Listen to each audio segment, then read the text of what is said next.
हो जाओ और हिंदू अलग हो जाओ, जेंट्स खाली।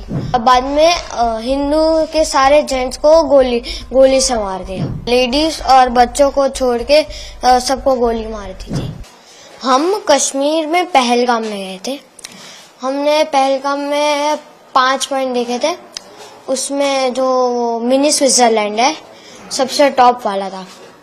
उधर हम गए थे, 10-15 मिनट ही रहे थे। भूख लगी थी तो खाना खा रहे थे, तभी गन फायरिंग की आवाज आई थी। हमें लगा कुछ हुआ था। हमने पूछा भी वो रेस्टोरेंट वाले से कि क्या हुआ, उन्हें भी कुछ नहीं पता था।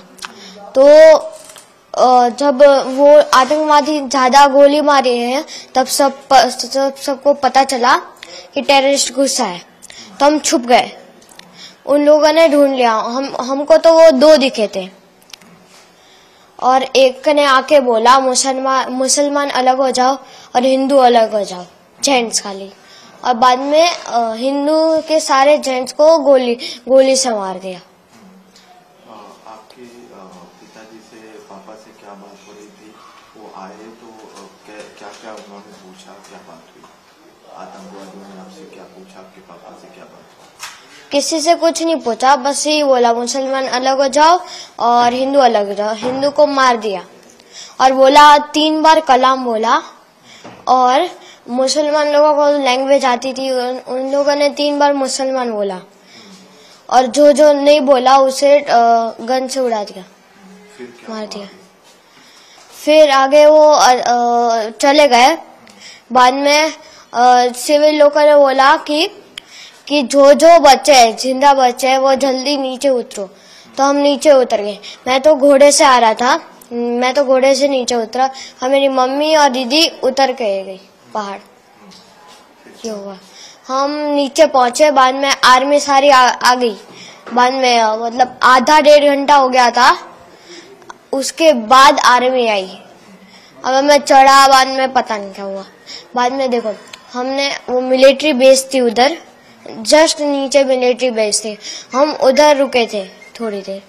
बाद में शाम को हम होटल में चले गए थे। आपके पापा को आतंकवादियों ने गोली मारी, उस वक्त क्या बात हुई थी? मम्मी ने क्या कहा, फिर क्या बात हुई? कुछ बात नहीं हुई, मतलब वो बोलने ही नहीं देते। अगर बोलेंगे कुछ तो गन से उड़ा देंगे हमारे। मम्मी को उन्होंने कुछ कहा जो कि कौन कौन साथ में था उस वक्त वहाँ पर? नहीं, कुछ नहीं कहा। वहाँ पर और कौन कौन लोग साथ में थे आपके साथ? टोटल तो 20-30 लोग थे, मतलब जेंट्स में, मतलब हिंदू 20-30। तो उन्हें उड़ा दिया। पापा को गोली मारी? नो देखो, मैं, मम्मी मेरी, उसके आगे मेरे पापा, उसके आगे मेरी दीदी। बाद में 2 लोग के स्किप करके मैं था। जब पापा को गोली लगी मैं था ही, मतलब मुझे दिखा ही नहीं। और वो जगह कौन सी थी जहाँ बैठे? मिनी स्विट्जरलैंड, पहलगाम में। फिर आप लोग मिलिट्री कैंप में आ गए, फिर क्या हुआ? आतंकवादी कौन से कपड़े पहने थे, कैसे दिखे? मतलब एक गोरा सा था, दाढ़ी थी उसकी, ऊपर टोपी पहनी थी, वो मोमेडियन जैसी टोपी होती ना, उसकी ऊपर कैमरा था और वाइट टी-शर्ट और ब्लैक जीन्स पहना था। कैमरा कहाँ लगाया हुआ था? ऊपर जस्ट इसके इधर आगे। रिकॉर्डिंग भी कर रहे थे? हाँ, वो पता नहीं रिकॉर्डिंग कर रहे थे कि नहीं, पर वो लोग हमें तो 2 दिखे थे, पर बाकी पता नहीं, 2 ही दिखे थे हमें तो। फिर वहाँ पर अफरा तफरी का माहौल हो गया था, कैसे? कितने लोग थे वहाँ पर? सबको गोलियां मारी थी या फिर? सबको नहीं, लेडीज और बच्चों को छोड़ के सबको गोली मार दी थी। और बाद में हम भाग गए। फिर आर्मी से आपको कहाँ ले जाएंगे? होटल में मतलब आर्मी जो वो कौन सा था, पुलिस होता है ना, पुलिस स्टेशन, वो उधर वो रूम्स थे, उधर आए, पुलिस हेडक्वार्टर।